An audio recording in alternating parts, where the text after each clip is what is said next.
Alors, je vais faire une vidéo pour clarifier cette incompréhension sur les figures entre push et pull, parce qu'il y a des figures où certaines personnes font des confusions sur des mouvements de push et pull. Donc, je vais commencer par cette image, suppi sens anti-horaire. Donc si je suis le mouvement de mes mains, si je suis la flèche qui fait un mouvement circulaire et un mouvement d'horloge, en considérant que je suis de profil au niveau de la caméra, tous les mouvements que mon bras va adopter sur ce sens seront des mouvements de push. Et je ferai des arrêts sur image après pour vous expliquer et détailler un peu plus. Et je ferai un parallèle avec d'autres plans parce qu'il y a d'autres plans de mouvements de main. Donc, comme on peut lire ici, les pulls et les push sont relatifs à la zone dans laquelle elles sont étudiées. On va plutôt penser en termes de force exercée. Donc, pourquoi j'ai mis pull et push de cette façon-là, en fait, sur cette image? Eh bien, tout simplement, si je pars de ma ligne rouge, où mes bras sont en état neutre tout en bas, ils sont en suppi, et que j'amène mes mains en suppi devant moi, et que je continue ce trajet sans m'arrêter, donc j'ai bien ce mouvement de sens anti-horaire si je replace mes mains jusqu'à l'état neutre. Donc devant moi, en bas à droite de cette image, je vais pousser, parce qu'en fait c'est là la confusion. Donc en rouge, on a push pour effectivement, on repousse quelque chose à nous dans cette zone. Une fois que la main traverse la zone verte horizontale, on arrive sur un mouvement de pull, donc de tirage, on rapproche les mains vers notre tête. Une fois dépassé la ligne verticale rouge, on repasse derrière nous en mouvement push, puisqu'on va pousser quelque chose derrière nous, et repassant ensuite par la zone verte derrière nous, on va arriver sur un mouvement de pull, parce que on vient rapprocher les mains de notre corps. Donc ça, c'est pour la confusion push-pull. Donc tout ce qui est écrit en rouge, c'est le sens anti-horaire avec cette considération de confusion entre quelque chose qu'on rapproche à soi et quelque chose qu'on éloigne de soi. Si je fais la même chose dans le sens horaire, dans le sens contraire de celui dans lequel on a étudié tout à l'heure, ma main va venir pousser derrière moi. En dépassant la zone verte, elle va venir rapprocher quelque chose, donc tirer quelque chose vers notre tête. En continuant, elle va repousser en dépassant la ligne rouge, elle va repousser quelque chose, et en repassant par la ligne verte, elle va rapprocher quelque chose au niveau du corps, vers soi. Donc ça, c'est pour la confusion push-pull. Vous voyez, tout est mis en rouge et en vert. Tout ce qui est en rouge, c'est si on suit la confusion dans le sens anti-horaire, et tout ce qui est en vert, c'est si on suit la confusion dans le sens horaire. Maintenant, on peut voir qu'il y a une zone jaune et une zone violette. La zone jaune, en bas à droite, elle exprime un mouvement de poussée, en général. Donc, tout ce qui va être devant nous, en tout cas, va être une zone de poussée. Tout ce qui va être postérieur, donc derrière nous, ça va être une zone de tirage. Alors, pourquoi ? Je vais m'expliquer, sachant qu'après, en fait, là, vous voyez que petit à petit, je viens agrandir jusqu'à ce que la confusion ne soit plus du tout perceptible. Parce qu'en fait, il faut faire la différence entre quelque chose qu'on rapproche et quelque chose qu'on éloigne, et aussi par rapport à quel référentiel on se base pour pouvoir dire que c'est de la poussée ou du tirage. Pourquoi j'ai marqué en jaune que c'était que de la poussée? Parce que en général, là, si je me mets à faire un mouvement devant moi, je vais être dans quelque chose qui va être de la poussée, de l'ordre de la poussée. C'est-à-dire, si je me mets à faire une pompe là, dans le sens où je suis, on est d'accord, ça va être un mouvement de poussée. Donc, toute la zone en jaune là, on va venir pousser, donc en bas à droite, ça on l'a déjà dit, c'est sûr qu'on pousse à cet endroit-là. Par contre, en haut, à droite, on est sur encore un mouvement de push. Alors pourquoi? Eh bien, parce que, imaginons qu'on ait une caisse au-dessus de notre tête, on est d'accord que la caisse, on va pas l'amener vers le sol, on va la repousser, on va la pousser vers le ciel, jusqu'à ce qu'on atteigne cette ligne rouge critique.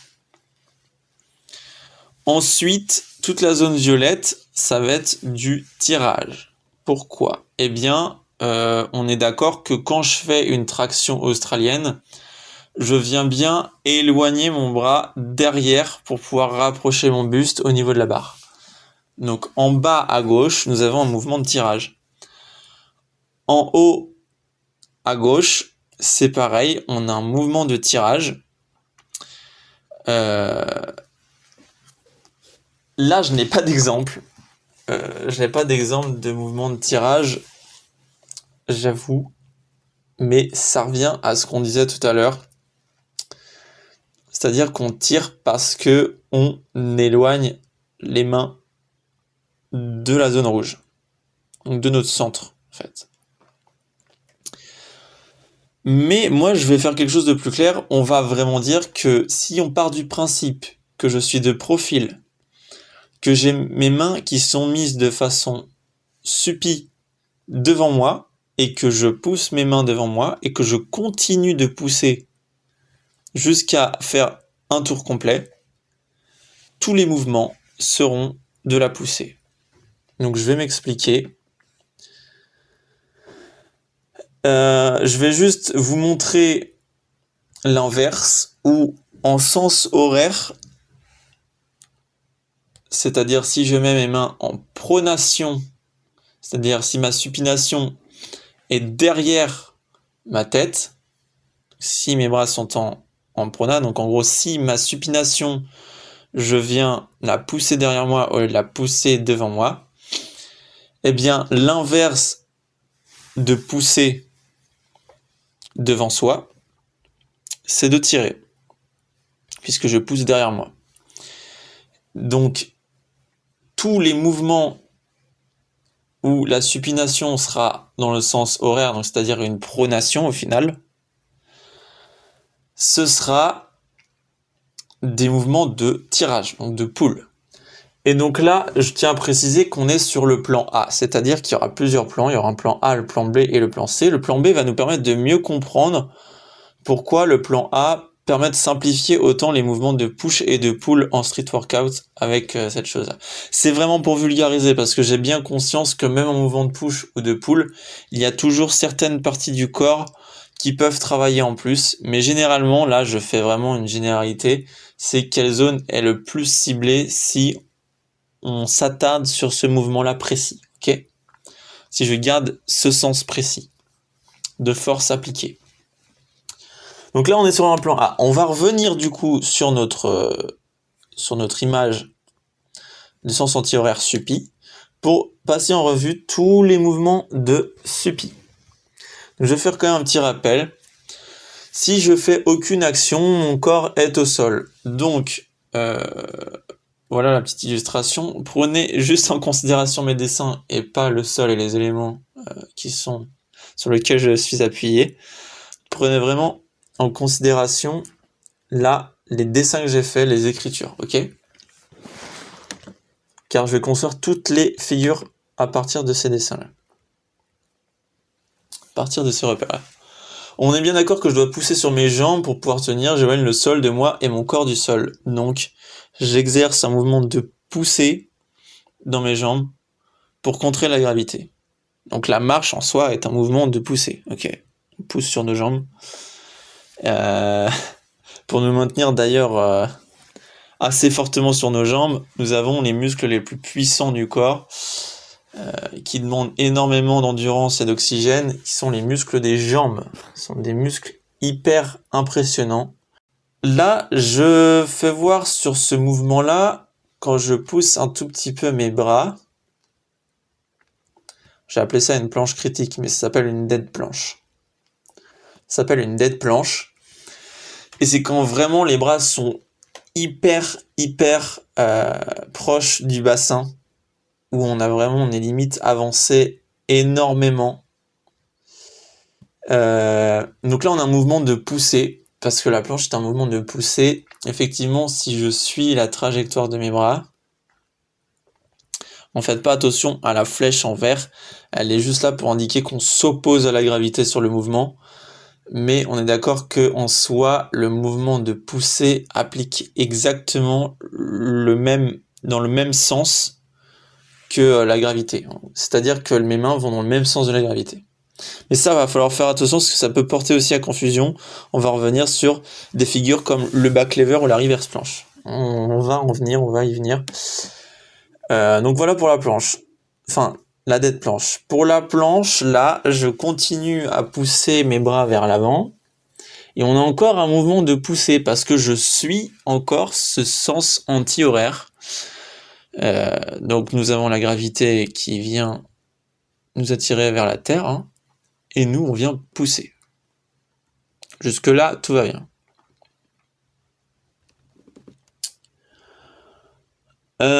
Ensuite, si je continue à pousser dans mes bras, j'arrive sur une planche presse.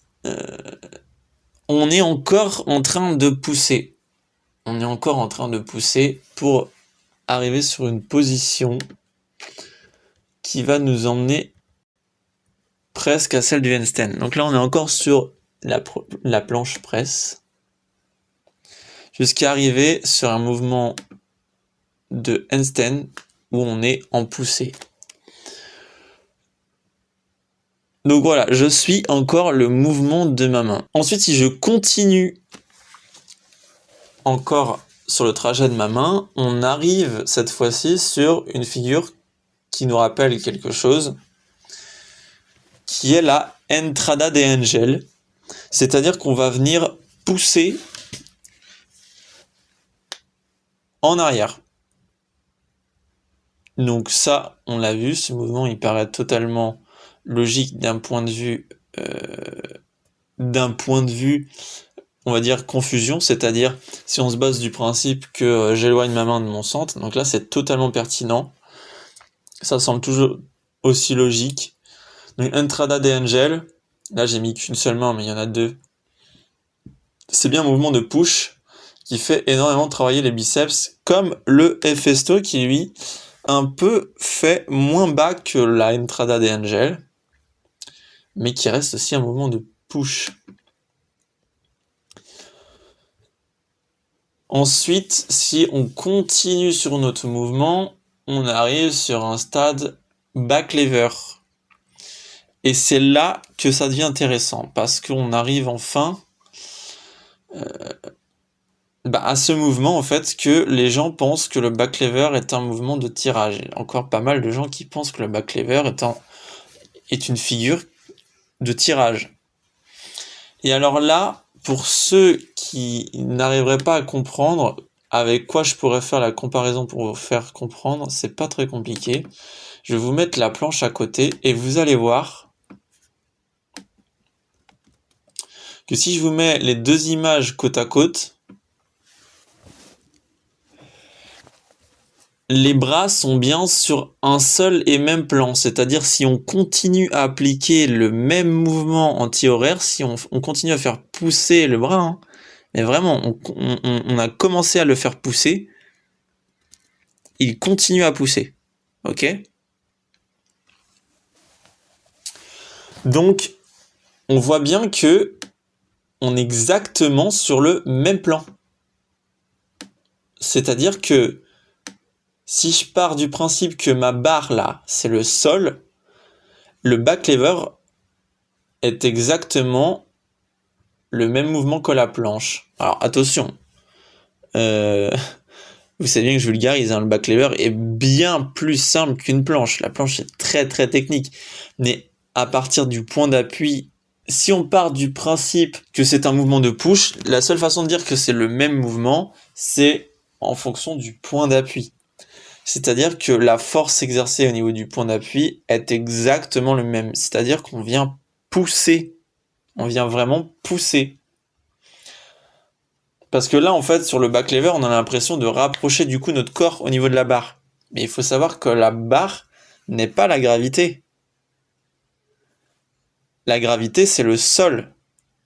On est bien d'accord qu'on se suspend du sol, donc on pousse dans la barre pour pouvoir faire soulever notre corps. Donc c'est bien un mouvement de pousser, le back lever est bien un mouvement de pousser. Une fois cela rectifié, on passe au back lever press, donc pareil, mouvement de poussée avec un angle différent. Donc une fois qu'on a fait le tour de ça là,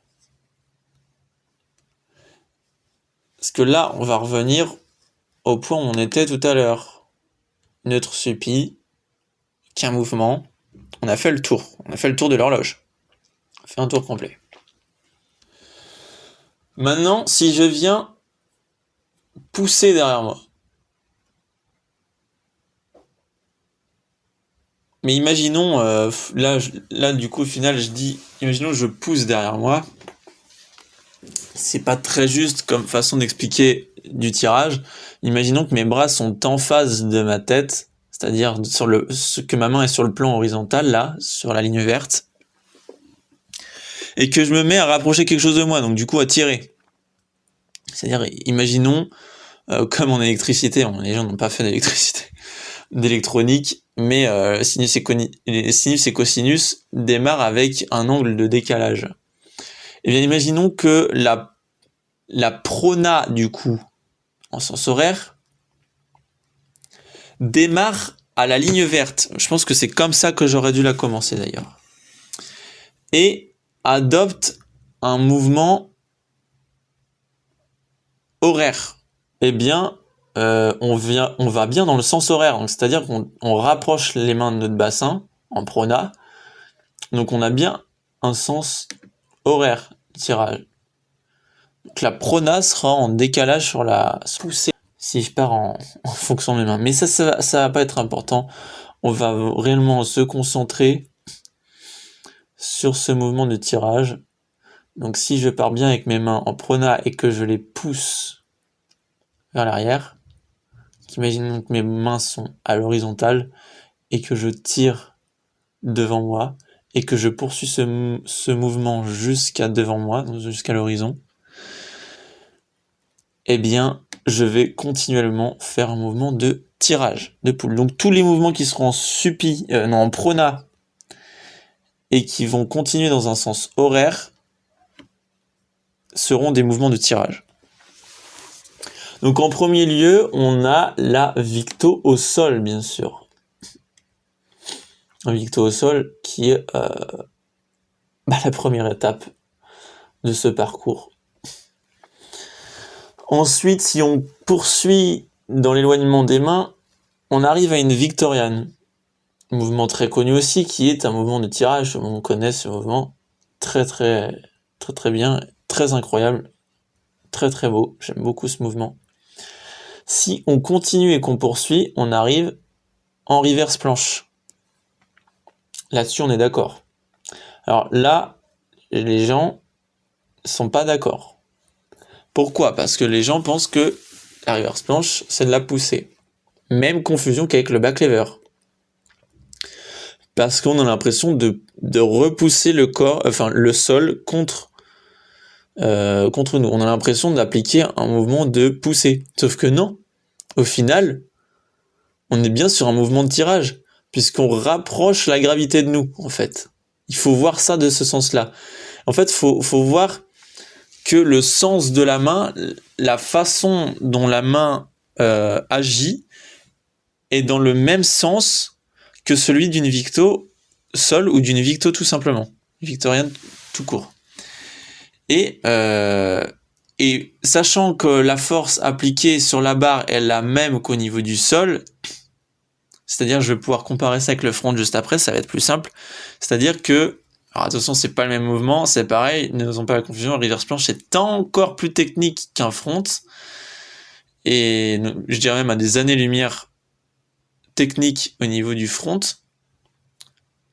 La planche s'en rapproche un peu, au niveau de la difficulté, c'est-à-dire que dans l'ordre, je mettrais front, ensuite planche, ensuite reverse planche.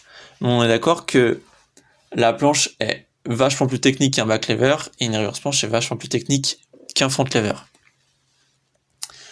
Donc, je vais revenir dessus juste après. Si je continue à augmenter l'angle de mes mains, je vous ai fait un petit dessin pour illustrer parce que bon, j'avais pas la capacité de faire ça.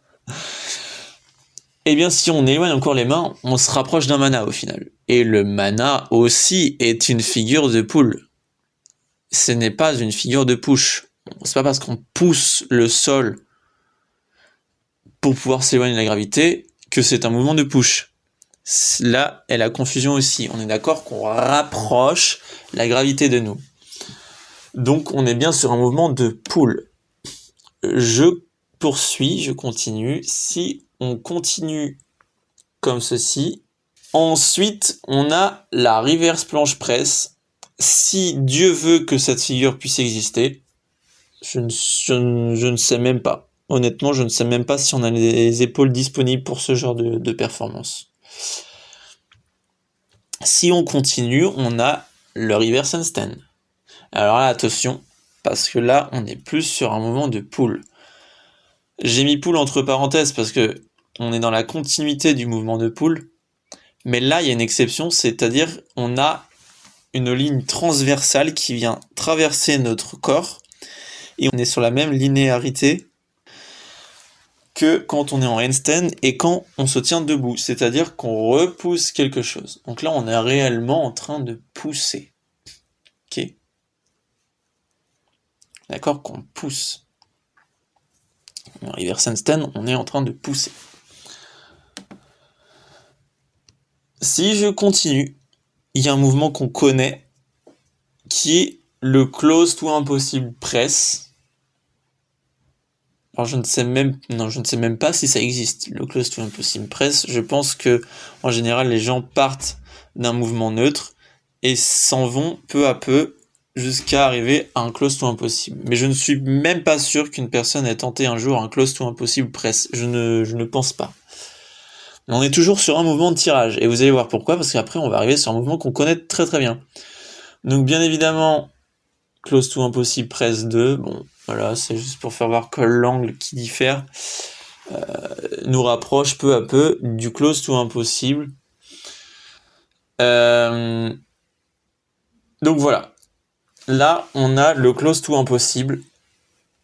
Alors bien évidemment on peut pas être totalement droit, vous savez pourquoi, question de gravité qui fait que en fonction de notre centre de gravité, on a tendance à pencher plus en fonction de notre corps et en fonction des paramètres et des facteurs qu'il y a et qui rentrent en jeu.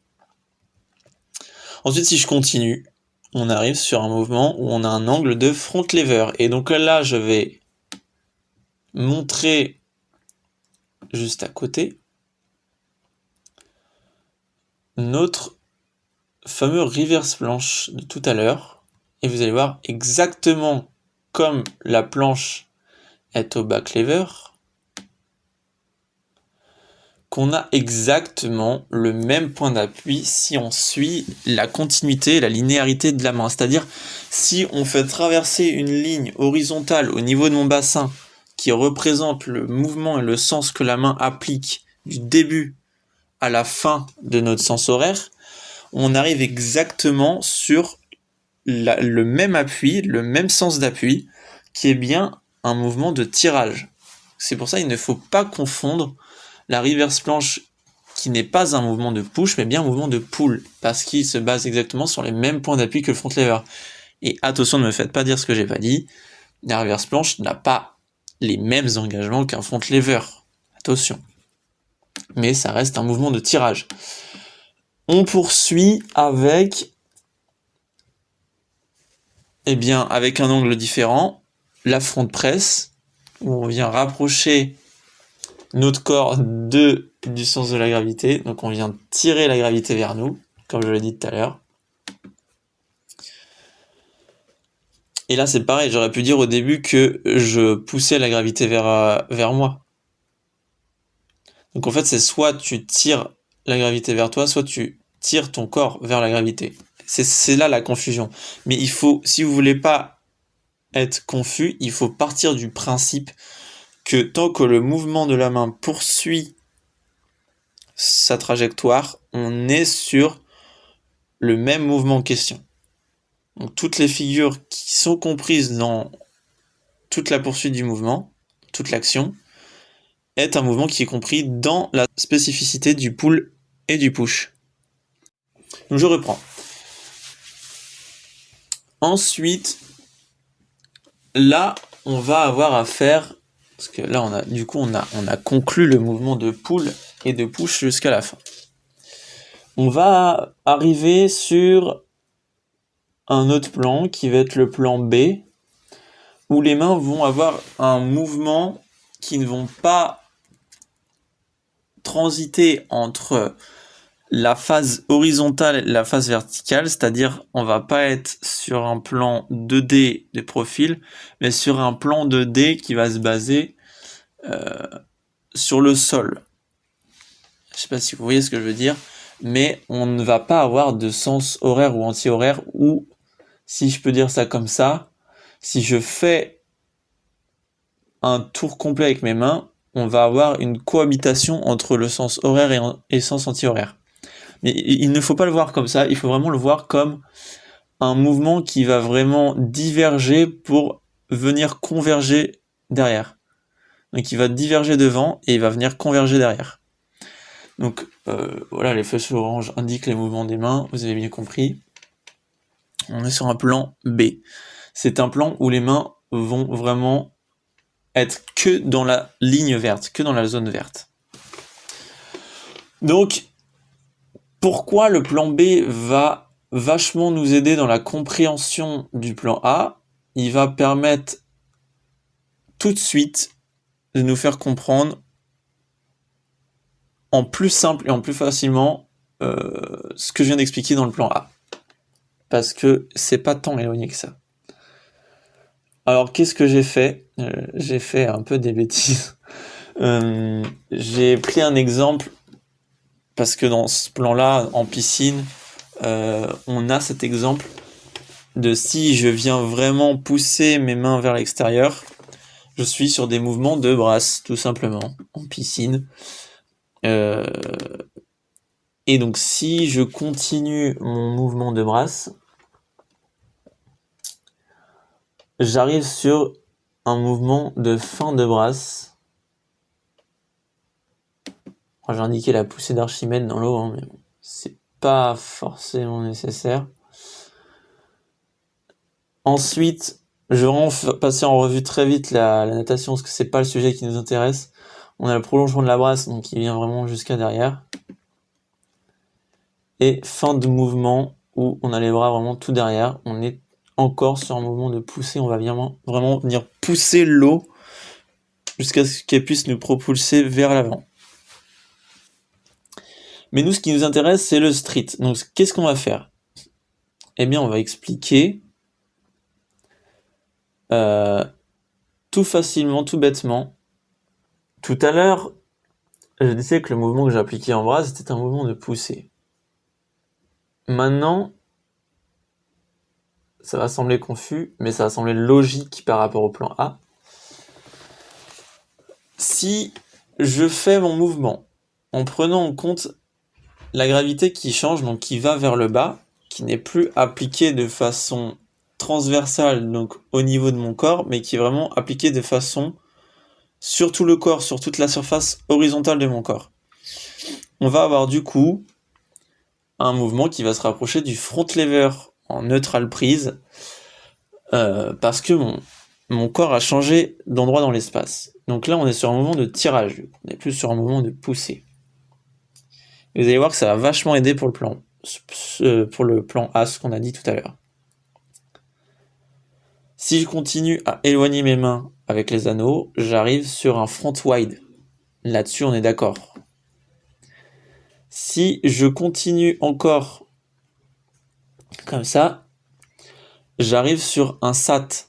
Donc vraiment un mouvement de tirage avec les bras tendus. Si je continue encore dans cette action, j'arrive à ce que j'ai appelé une Viron Cross, c'est-à-dire un mélange d'Iron Cross et de Victo. Donc je ne sais pas si c'est possible dans la vraie vie, ça a l'air terriblement dur. Parce que la Victo Cross ça existe, mais on n'est pas à une amplitude pareille. Les mains sont un peu plus proches du bassin quand même. Là on est vraiment sur un niveau... je pense que tes épaules doivent pleurer en silence. Ensuite, si je continue... Alors là, je l'ai mis sur un sol, mais ça a le même équivalent sur anneau. On a la reverse maltaise. Hein, voilà. On vient encore tirer.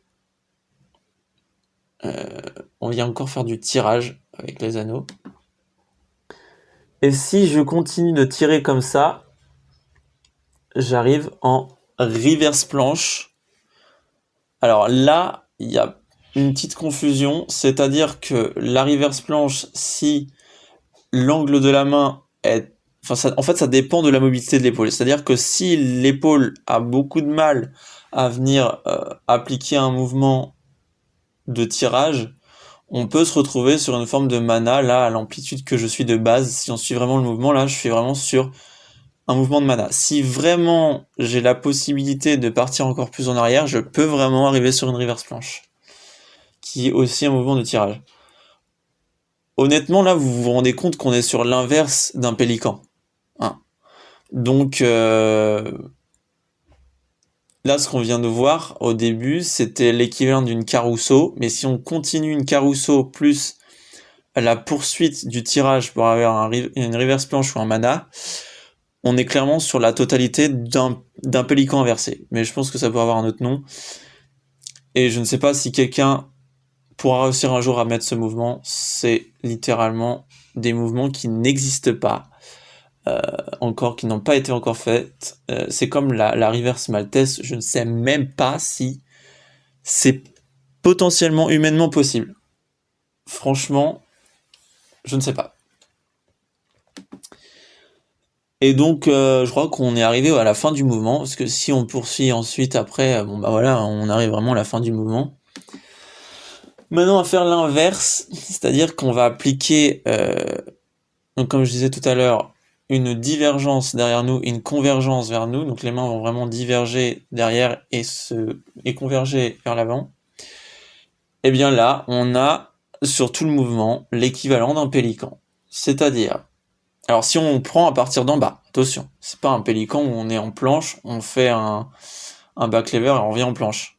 D'ailleurs, c'est drôle parce que ça voudrait dire que un reverse pélican, ce serait l'équivalent d'un front, d'arriver à l'équivalent d'une reverse planche, ou d'un manage, j'en sais rien, peu importe la variante, et de revenir en front.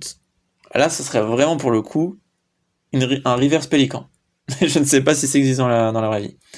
Donc là, voilà, on va être sur un mouvement de push parce que on va venir pousser, tout simplement, comme sur le plan A. Je vais pas refaire voir chaque image à chaque fois, mais en fait, si on compare les images du plan A et du plan B, je pense que je prendrai le temps de le faire sur la vidéo quand je filmerai l'écran.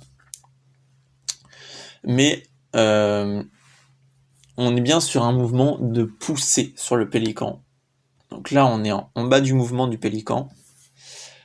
J'ai marqué bottom pélican, mais c'est littéralement un back lever. Hein.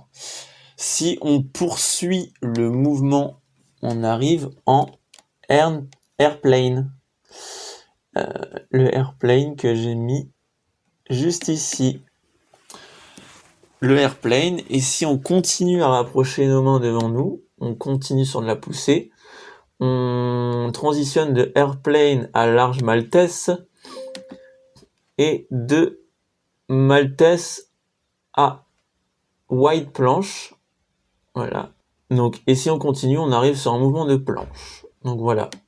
Donc tout ça, ce sont des mouvements de poussée. Et puis après, j'ai mis le final, bon, planche serrée ou plongeon. Voilà. J'ai mis de l'eau devant moi, je me suis un peu amusé. Ouais. Donc là, si je compare les mouvements de poussée et de tirage que j'ai sur le plan A, on peut mieux les comprendre grâce au plan B, en comprenant que sur cet axe, justement, si on suit vraiment le mouvement des mains, en fait, le plan B permet de nous faire comprendre qu'effectivement, si les bras restent sur la ligne verte, donc sur le même plan au final, on arrive à l'équivalent de ce que donnait la main quand elle poursuivait son mouvement horaire et anti-horaire sur l'axe de profil. Maintenant, on va placer un plan un peu particulier, mais qui est pareil, qui fait apparaître des perfs aux anneaux. C'est le plan C, que j'ai appelé toroïdal. Donc là, pareil que le plan B, on a un mouvement de main que si on prolonge, qu'on fait un cercle complet, on a une cohabitation sens horaire, sens anti-horaire. Mais là, pareil, on va pas s'embêter.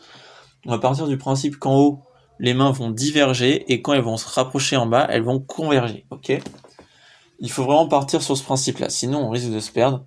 Et donc là, du coup, je me suis forcément mis sur un plan de face, parce que c'est un plan qui va vraiment être de face, pour le coup. Et donc, si je commence tout en bas mon mouvement, on est sur un mouvement neutral, c'est-à-dire qu'il n'y a aucune force d'appliquer. Si je continue, je poursuis, on est sur un butterfly, tout simplement. On est sur un mouvement de butterfly pour arriver sur une iron cross. Ok. Là, on est sur un mouvement d'iron cross, donc c'est de la poussée, c'est que de la poussée. Là, tout le mouvement du plan C, ce n'est que de la poussée, parce que c'est comme si, justement, vu qu'on était de face, on prenait tout le mouvement sur la zone rouge, en fait, sur la zone transversale qui nous fait pousser au niveau de la gravité. C'est-à-dire que si là, mon plan en face, là, que je vous fais voir, je le remets de profil, on voit bien que tout le mouvement que les mains appliquent, elles s'appliquent sur la zone rouge. Donc on a un mouvement donc du plan A, qui est un mouvement qui va du plan vert au plan rouge.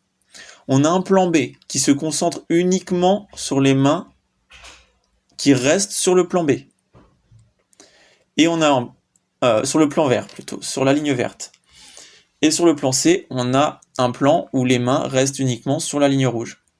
Donc, le plan B et le plan C permettent de vraiment se focaliser, se concentrer sur un mouvement précis, sur une ligne précise. Alors que le plan A intègre plus ou moins la combinaison des deux parce que, bon, on va dire qu'il y a plus de liberté d'angle et ça comprend plus de choses. Si je continue à pousser, j'arrive sur une iron cross press. Je crois que ça existe, je ne suis pas sûr. Et si j'arrive tout en bas, je suis en fin d'iron cross press. Donc voilà, on vient de finir le mouvement, on vient de faire converger les mains jusqu'en bas. Maintenant, si je fais le mouvement inverse, on est d'accord que là, je suis en neutral. Et ma tête est vers le bas, ma force appliquée est nulle, au niveau de la gravité, donc je suis en neutral. Je suis vraiment attiré totalement vers la gravité, vers le sol, par la gravité. Si je commence à appliquer un mouvement de poussée, on est sur un inverted butterfly. Alors je ne sais pas si ça existe, je viens d'inventer le mot, je crois que c'est un nom précis, mais je crois que ça s'appelle comme ça, je ne sais plus trop, je ne suis pas très sûr. Et si je continue, voilà, pareil que tout à l'heure, une inverted iron cross. Si je continue, bon là c'est vraiment lunaire, mais il y a des gens qui ont déjà réussi à faire du neutral en passant par un reverse butterfly et arriver jusqu'en handstand. Bon là la transition je l'ai appelée Y, et là la transition ici je l'ai appelée V, parce que ça fait un V si vous regardez ça à l'envers, du coup à l'envers de mon envers. Donc, en arrivant tout en haut, voilà, petite blague, on a la pose de Nathan Bozech, la pose la plus compliquée au monde, la pose bougie. Non, mais c'est une blague, tout simplement, c'est une blague. Nous sommes tout simplement en handstand, voilà. C'est un moment de push sur des anneaux en suivant le plan des mains sur la ligne rouge. Donc voilà, je pense avoir fait le tour. Donc voilà, maintenant il n'y a plus de raison de faire de confusion entre push et pull. Voilà. Moi c'est comme ça que je vois la chose. Si ça se trouve, c'est pas ça du tout. Je lance totalement le sujet, le débat. Je suis prêt à me faire corriger. Je me sacrifie. Voilà. Littéralement. Je voulais faire une rectification, un éclaircissement au niveau de push-pull. Évidemment, ça dépend effectivement du facteur dans lequel on est. C'est-à-dire que si je vous montre une image et qu'au final le sol est derrière moi, le mouvement, on est d'accord qu'il est totalement différent, ce n'est plus du tout le même. Donc voilà. C'était vraiment pour pouvoir faire en sorte que les gens comprennent mieux push et pull, la différence, parce qu'il y a encore trop de confusion sur ces figures. Alors attention, ça c'est ce que je voulais repréciser aussi, c'est pas parce que le mouvement est principalement concentré sur du push et du pull que on est que sur du push et du pull. Il y a aussi des exceptions. On est d'accord qu'en front, c'est un mouvement de tirage, mais on a aussi des engagements de pec qui sont des engagements dans lesquels on retrouve des mouvements de push. Les pecs en général travaillent dans des mouvements de push. Et là, en pull, on se rend compte qu'en front lever, les pecs peuvent aussi travailler. Donc en fait, ça dépend de tellement de facteurs. C'est ce que je disais tout à l'heure, ça dépend des angles et tout. Mais là, c'est vraiment pour vulgariser, généraliser, voire même survoler. Je suis bien conscient que il y a totalement des choses à revoir et que il y a vachement plus de précision à apporter à ce modèle. Mais si on rentre vraiment dans le général, dans le cliché, si on se prête et on suit ce schéma, dans cette généralité, vraiment si on vulgarise, dans cette zone-là, on a vraiment une explication beaucoup plus concrète et précise de ce que push et pull, et on n'a plus de raison de faire vraiment de confusion. Mais vraiment, il y a plein d'autres détails qu'on pourrait apporter et de muscles qui travaillent sur certaines positions qui ne font pas partie des mouvements push et pull. Par exemple, si je fais du push en planche, je suis absolument sûr qu'il y a aussi des mouvements dans le dos, derrière les bras qui travaillent aussi dans le tirage, mais il faut savoir que c'est pas la zone qui est travaillée le plus dans ce mouvement-là. Mais effectivement, j'en conviens qu'il y a aussi des exceptions, des paramètres en fonction des angles et de la force appliquée et du milieu dans lequel on est. Donc voilà, je suis prêt à me faire corriger de toute chose que j'aurais mal exprimé. C'est tout ce que j'ai à dire là-dessus. Et je pense que la vidéo sera assez sympa.